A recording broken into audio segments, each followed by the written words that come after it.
Bueno, buenos días. Vamos a comenzar para terminar temprano. Esto va a ser corto, no les vamos a robar mucho tiempo.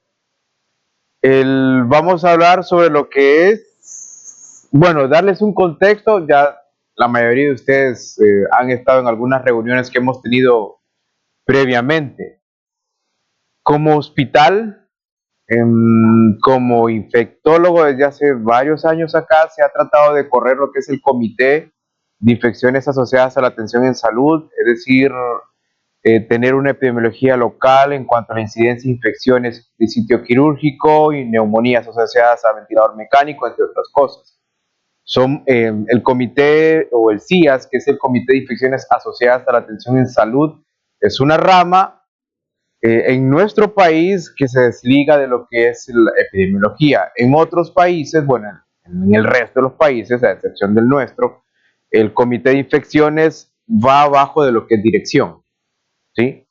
Y no está asociado a epidemiología, pero por la estructura de la Secretaría de Salud, lamentablemente estamos asociados a epidemiología. ¿Por qué digo lamentablemente? Porque eso le quita potestad al Comité de Infecciones en tomar decisiones en relación a ciertos parámetros, ¿no? ¿Por qué? Porque cuando se habla de Comité de Infecciones se habla de cambio de conducta, de cambio de normas, etcétera, etcétera. ¿Por qué? Porque se trata de hacer las cosas de la mejor manera posible. Y es lo que se ha tratado de hacer durante cierto tiempo, pero afortunadamente hemos tenido el apoyo de dirección como para tener un par de, si la, esta era la parte, para poder tener lo que es el apoyo de dirección en relación a tener por lo menos 3 personas en el comité para un hospital casi de 700 camas. Anteriormente, lo que se ha hecho con el tiempo es recolectar datos de bacteriología y determinar esta es una infección asociada a la atención en salud, pero en base a lo que reporta el laboratorio.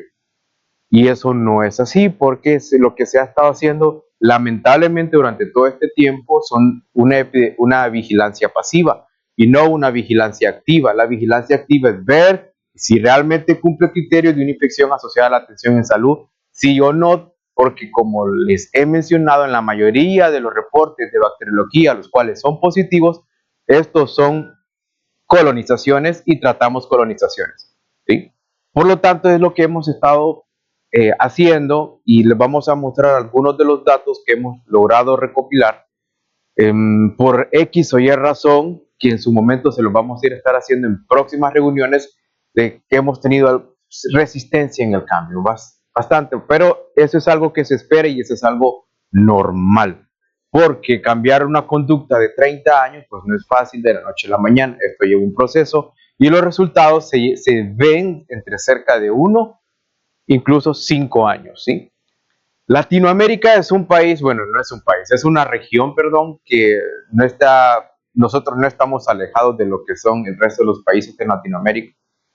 Los que han logrado salir en sus instituciones, algunos tienen un comité de infecciones, otros no, otros medio los echan a andar, pero en los países, incluso en instituciones privadas en Latinoamérica, en Estados Unidos, primer mundo es totalmente distinto, tienen comité de infecciones, tienen lo que es un programa de uso racional de antibióticos. Porque cuando hablamos de un comité de infecciones, un programa de uso racional de antibióticos, etcétera, etcétera, hablamos de calidad en la atención, ¿sí? En países de primer mundo o en algunas instituciones en México, hay aseguradoras que no permiten o no cubren los gastos de un paciente en una institución X. ¿Por qué? Porque no tiene un comité de infecciones asociadas a la atención en salud. ¿Por qué? Porque no te habla de calidad en la atención.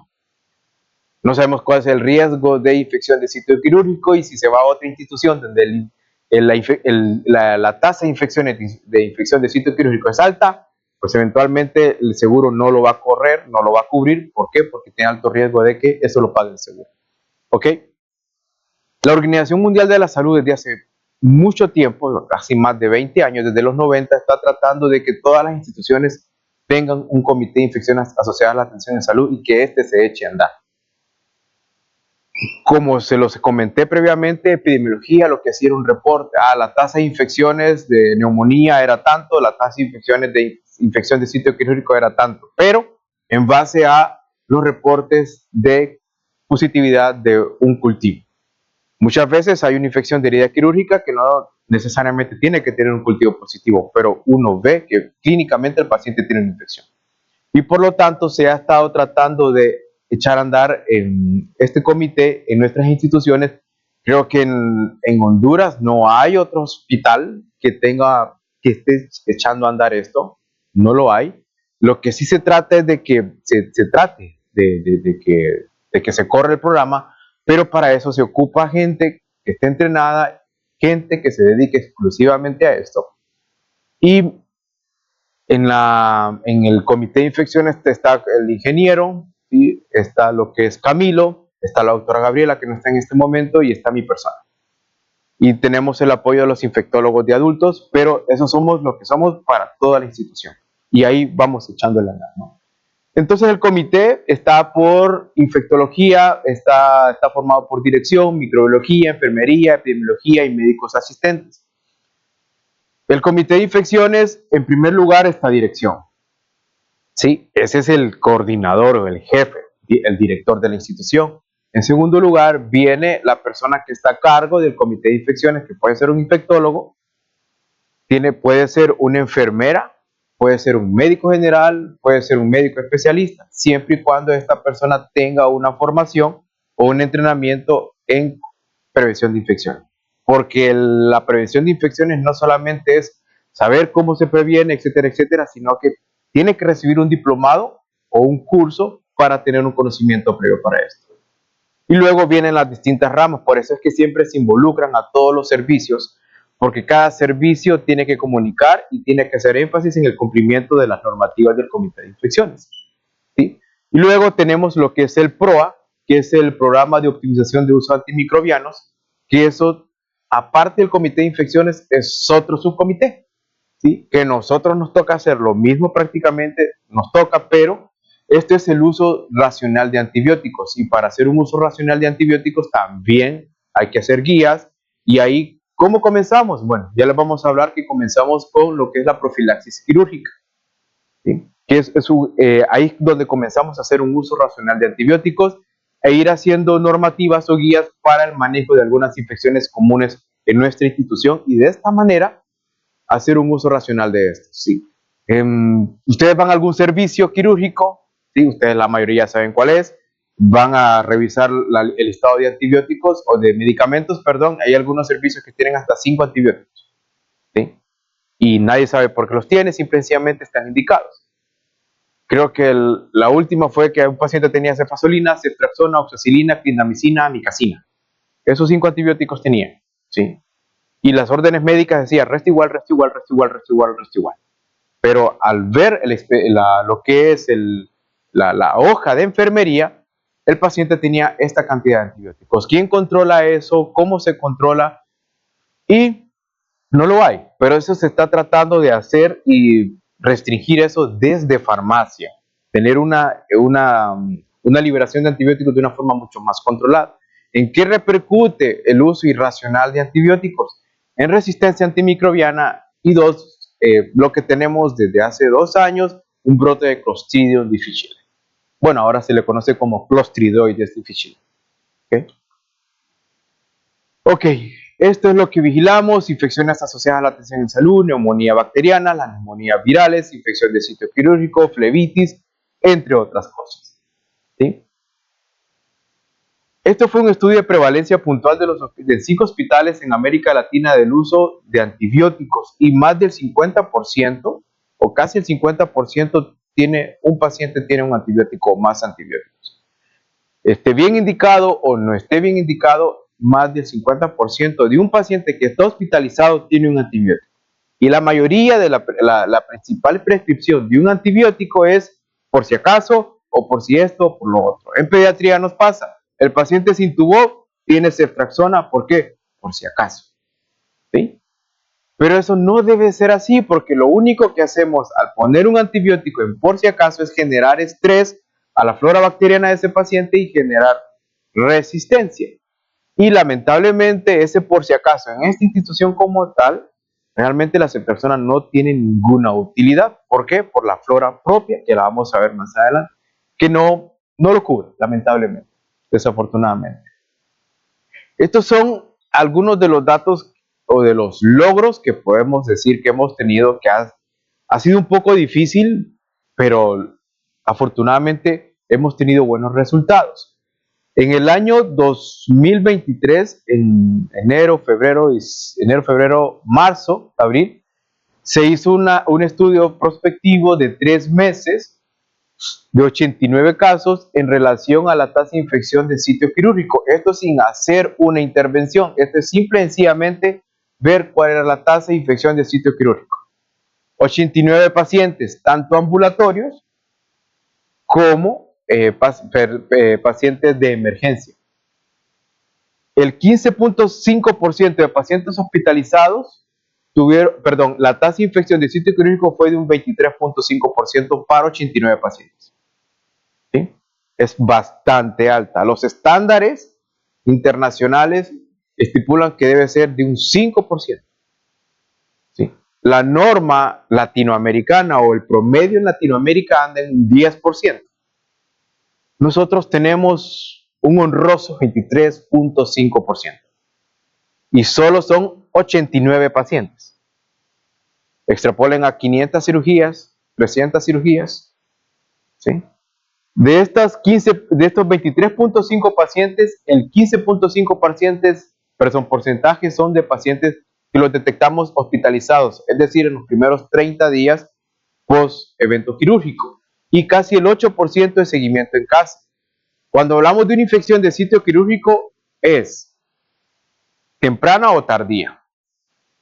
¿Cuántas infecciones de sitio quirúrgico tenemos tardías? No lo sabemos. ¿Por qué? Porque no le damos seguimiento a un paciente que se opera. Lo ideal, tanto a nivel privado como a nivel público, todo paciente que se opera debe de dársele un monitoreo por al menos un año para determinar si tiene una infección de sitio quirúrgico. Y algo que sí se le aclara a todos los quirúrgicos es que si se les infecta una herida, no es culpándolos a ustedes. Algo pasó en el proceso de la preparación del paciente para que se infecte. Pero lamentablemente nuestra cultura es: me estás atacando a mí porque a mí se me infectó la herida. No, no. Ahora, si ya tienes un récord de que tenés una tasa de infección de 10% de las cirugías que tenés, algo está pasando con vos. ¿Me explico? ¿Sí? Pero, y se lo recalco, cuando ustedes, los que están aquí quirúrgicos, tienen que saber dónde van a ir a operar. Porque cuando hablamos de infección de sitio quirúrgico, hablamos desde la esterilización, la preparación del paciente, etcétera, etcétera. ¿Dónde tenemos la tasa? Y eso que esto es solamente cirugía. No incluimos ortopedia, no incluimos cirugía. Si incluimos estos servicios, esta tasa fácilmente se nos va a un 40 o un 50%. ¿Por qué razón? Los procedimientos ortopédicos casi en el 100% regresan. Las válvulas, tanto en pediatría como adultos, en su 100% regresan por una ventriculitis. Es decir, casi el 100% de las DVP que se colocan en la institución se infectan. No está allí. Si las incluimos ahí, eso se ensancha aún más. Se hizo la intervención, se hicieron las sugerencias para mejorar esto, y adivinen qué, hicimos otra vigilancia. En este caso recordamos, vigilamos 70 casos y la tasa de infección con la intervención que se hizo bajó levemente a un 19%, que es casi un 4.5%. Si lo es, hubo una disminución, lo hubo, pero lo hubo, ¿ok? De estos 9 pacientes hospitalizados bajó, y 10% de seguimiento en casa, ¿ok? ¿Cuál fue la intervención que se hizo? Bueno, las sugerencias que se hicieron: la detección del paciente, la limpieza del paciente, lo que es el checklist de seguridad y verificación del paciente, la aplicación del antibiótico como profilaxis previa adecuada, entre otras cosas. Y eso nos hizo, además, el tipo de camilla, mejorar el transfer, entre otras cosas. Se logró disminuir un poco, ¿sí? Pero, ¿qué pasa? Bueno, a eso hay que darle seguimiento y ocupamos que haya un apego a todas las medidas que se hacen. Lamentablemente, no hay apego y por lo tanto eso hace que fluctúe, pero con una intervención se logró disminuir. Luego siempre seguimos en el 2023 y hablamos de una administración. Mejoramos lo que es la guía de profilaxis antimicrobiana. Como ustedes saben, la profilaxis antimicrobiana en nuestra institución, el antibiótico que se utiliza, ¿cuál es? Ceftriaxona. Y eso se utiliza también en la mayoría de los países de Latinoamérica. Lamentablemente, la ceftriaxona no debe ser un antibiótico que se debe utilizar como profilaxis quirúrgica. Que eso es lo que utilizamos, es lo que utilizamos. Es lo que nos enseñaron, es lo que nos enseñaron. Es lo que debemos hacer, no es lo que debemos hacer. ¿Sí? La profilaxis antimicrobiana en cada institución va en base a la epidemiología local. Por eso nosotros no debemos de apegarnos a lo que nos dicen nuestras guías. Lo ideal sería apegarnos a lo que nosotros tenemos. En Estados Unidos, lo que más el agente que causa frecuentemente infección de sitio quirúrgico es Staphylococcus aureus. Por ello se utilizan cefalotina o cefazolina.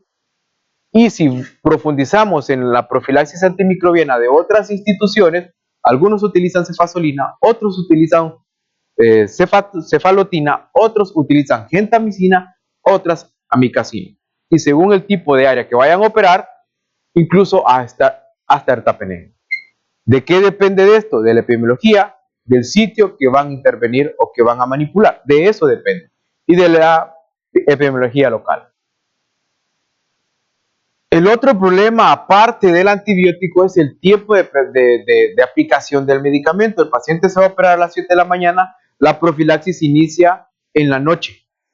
O sea, la enfermería se lo pone en la noche, ¿ok? La ceftriaxona ya se aplicó y se aplicó en turno C, ¿sí? Cuando idealmente debe de ser 1 hora o 30 minutos antes de la intervención, ¿sí? Por lo tanto, de 89 casos, de estos mismos casos, en menos de 1 hora se aplicó en el menos del 8% de la profilaxis quirúrgica.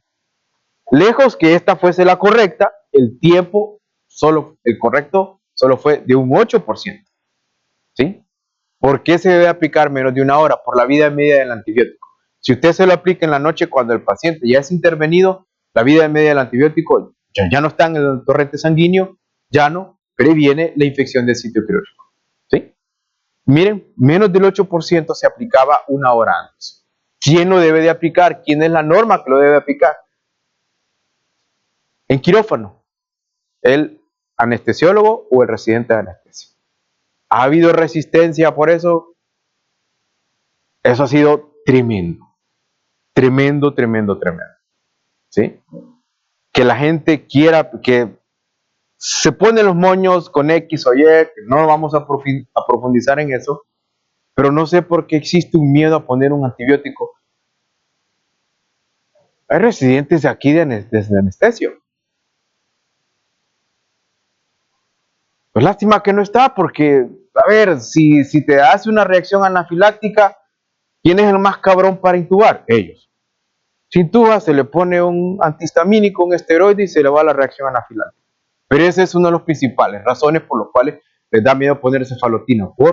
Y ya vino un alergólogo, les explicó, etcétera, de todo esto, pero lamentablemente ha habido, el cambio ha sido bastante difícil ahí, porque ahí es donde tenemos uno de los principales problemas y el otro es enfermería. ¿Sí? El otro problema es enfermería en piso. Ok, se hizo la intervención, se habló de la profilaxis quirúrgica y aumentamos a la aplicación del medicamento a un 21.4%, lo cual es bueno, súper bueno, ¿sí? Porque aumentamos más del 10% y más de 1 hora en 27.1%, ¿ok? Por lo tanto, ¿dónde estamos teniendo un poco de resistencia? Y bueno, bastante resistencia es, lamentablemente, en quirófano. Es el principal lugar porque el medicamento baja, el paciente baja, incluso en el expediente o baja el medicamento, pero anestesio no lo quiere poner, ¿sí? No lo quiere poner. Y a veces se trató de que lo pusiera cuando estuviese en el transfer, pero si el paciente lo bajan a las 7 de la mañana, a veces lo esperan a las 9 de la mañana. Por lo tanto, ya la vida media del antibiótico va disminuyendo al momento de la intervención. Por eso se sugiere y se debe de aplicar cuando el paciente ya está en su cama del transoperatorio de la operación. Ok, antibióticos administrados en quirófano, logrado en la fase de intervención un 13%. ¿Sí? Sigue siendo bajísimo. Esto debería estar arriba del 90%. Pero repito, el principal problema sigue siendo el área de quirófano. ¿Que hemos logrado mejorar? Hemos logrado, pero en eso estamos, tratando de que esto mejore. ¿Ok? Luego, en el 2023 siempre, administración de antibióticos en la intervención, la ceftriaxona fue el principal antibiótico que se aplicó. Y vamos, se va a hacer un procedimiento quirúrgico en ortopedia o otras cirugías, le ponemos ceftriaxona.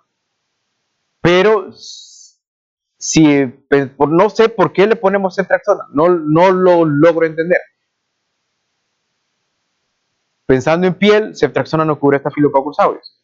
Pensando en una Escherichia coli, lamentablemente casi el 100% de las E. coli, bueno, casi 90% de las E. coli que tenemos en nuestra institución son resistentes a la ceftriaxona.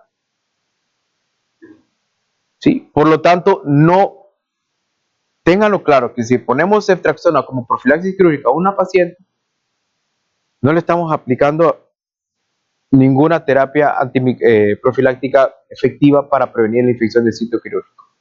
La cefazolina, 8.6%, bajísima. ¿Ok? En el 2000, con la intervención, la ceftriaxona bajó, ¿sí?, a 30%. No fue tan significativa, pero aumentamos al menos la adherencia a la cefazolina. ¿Sí? No estamos diciendo que la tasa de infección del sitio quirúrgico bajó por esto, no, bajó también por otras razones. ¿Sí? Bajó también por otras intervenciones que se hicieron. Pero vamos logrando que la ceftriaxona cada vez vaya siendo menos y menos ese antibiótico que nosotros estamos aplicando. Ahora, todo el mundo dirá, bueno, sí, aplicamos ceftriaxona, pero ¿cuál es mi tasa de infección de sitio quirúrgico? Pues eso es lo que estamos tratando de hacerles ver. Es decir, bueno, a largo plazo o a corto, mediano plazo, es decirle, bueno, tantos servicios, el servicio de ginecobstetricia, el servicio de ortopedia, el servicio de cirugía general, su tasa de infección de sitio quirúrgico es tanto. Suena fácil decirlo, pero hay mucho trabajo de por medio. Y sobre todo cuando solo somos 4 personas que estamos al cargo de esto. Porque hay otros, como podrán saber, el Mario Rivas es muy grande y hay otra serie de problemas, pero y la infección o la vigilancia de la infección del sitio quirúrgico es una prioridad. ¿Ok? Este es uno de los problemas que hemos estado teniendo secundario al uso irracional de antibióticos. El brote de Clostridiroides difficile que tenemos desde el 2023. En el 2023 tuvimos 88 casos, 25 defunciones. El más joven tenía 21 años. En el 2024, 116 casos, 25 defunciones. ¿Sí? Todos estos pacientes, ninguno vino por diarrea, todos desarrollaron esa diarrea por Clostridiroides difficile en nuestra institución. ¿Por qué la desarrollaron? Porque hubo alguien que estaba con antibióticos, diseminó la bacteria y se propagó. ¿Por qué es difícil controlar al Clostridiroides difficile? ¿Por qué? Porque es una espora aerobia que el paciente debe estar en un lugar aislado con su baño independiente. Pero nosotros no tenemos un área donde tengamos un paciente con su propio baño. Todos tienen un baño común, por lo tanto es fácil que se disemine y eso ha sido difícil controlarlo. Bastante difícil. ¿Dónde inició el brote? En ortopedia. ¿Sí? O sea, no estamos culpando a nadie, simplemente que ahí inició el brote. Después se diseminó a medicina interna y otro caso en cirugía general por ahí. ¿Ok? De estos 85 casos intrahospitalarios, 33 fueron reingresos, ¿sí? Que hablamos de un 36% de reingreso y la mortalidad en la recidiva o la recaída es de un 11%. ¿Sí? Por lo tanto, esto es algo delicado y eso es algo grave. Todo paciente que recae por esta bacteria, la posibilidad de mortalidad es arriba del 20%. ¿Sí? Ya vamos a terminar la estadística de bacteriología trimestral, porque apenas desde octubre, ¿verdad, George? Octubre, noviembre, diciembre, comenzamos a tener ya un seguimiento bacteriológico. ¿Por qué no se había hecho antes? ¿Por qué no estaba digitalizado? Se le proporcionó a microbiología una computadora para que ellas fuesen digitalizando las bacterias, porque todo estaba escrito en un cuaderno. Por lo tanto, es difícil tener un registro de esa manera. Entonces, afortunadamente se les dio la computadora y ahí estamos teniendo. Estamos teniendo también un poco de problemas con dar reporte de sensibilidad y resistencia, porque la mayoría de los reportes son manuales. Por lo tanto, requiere más trabajo y eso es algo que se lo vamos a dar a más tardar en un mes en una próxima reunión que vayamos a tener sobre la actualización de esto. Ahora, en relación a la infección de sitio quirúrgico y profilaxis antibiótica, vean esto. Los 6 microorganismos frecuentes aislados. Escherichia coli 28.7%, Pseudomonas aeruginosa 20.3%, Klebsiella pneumoniae 14.1%, Staphylococcus species, que ahí va epidermidis, saprofíticos, hemolíticos, etc. 13.5%, Staph aureus 13.3%, Acinetobacter baumannii o Acinetobacter species 10%. Ok, este Escherichia coli en el 80 o 90% es resistente a ceftriaxona. ¿Sí? La Pseudomonas aeruginosa es intrínsecamente resistente a la ceftriaxona, es decir, no entra. Es como que ustedes tengan la muralla china y alguien lo quiere derribar con una manguera. Así, la ceftriaxona no entra a Pseudomonas. Klebsiella pneumoniae, en la mayoría van a ver BLE. ¿Qué es BLE? Igual que el Escherichia coli, es una beta-lactamasa de espectro extendido, lo cual significa que las cefalosporinas de tercera, cuarta generación para abajo no tienen ningún efecto. Y ahí entra la ceftriaxona, la cefatoxima, incluso hasta piptazo. Por lo tanto, vuelvo a citar a la ceftriaxona. ¿Tiene efecto en estas bacterias? ¿En nuestra institución? No. Tal vez en otro hospital sí, pero en la nuestra, no. Y aquí es donde entra la cefazolina. Staph aureus, ¿sí? 13.3%. Ahí es donde sí la cefalotina entra. Por eso abogamos un poco sobre utilizar más la cefazolina y ir modificando la profilaxis antimicrobiana, no usando ceftriaxona, sino cefazolina o bien gentamicina, amicacina, como profilaxis. Y es algo que vamos a ir tratando. Acinetobacter baumannii igual ceftriaxona, muy poca utilidad con Acinetobacter. Esa es nuestra epidemiología hasta este momento. Y no es algo que haya cambiado. Lamentablemente, esta ha sido nuestra epidemiología desde hace mucho tiempo. Y algo que pasa frecuentemente en Latinoamérica es que en Latinoamérica, a diferencia del primer mundo, porque nuestra referencia es leer los textos de primer mundo. Pero la microbiota, la microbiología de primer mundo cambia en relación a Latinoamérica. Del Río Bravo para abajo, esto está cabrón. ¿Sí? Son los gram negativos. Por lo tanto, es ahí donde la intervención con la modificación de las profilaxis y de incluso los esquemas y guías de tratamiento debe ser distinta y no acoplarnos a las guías de primer mundo, porque su realidad a la nuestra es total y completamente distinta.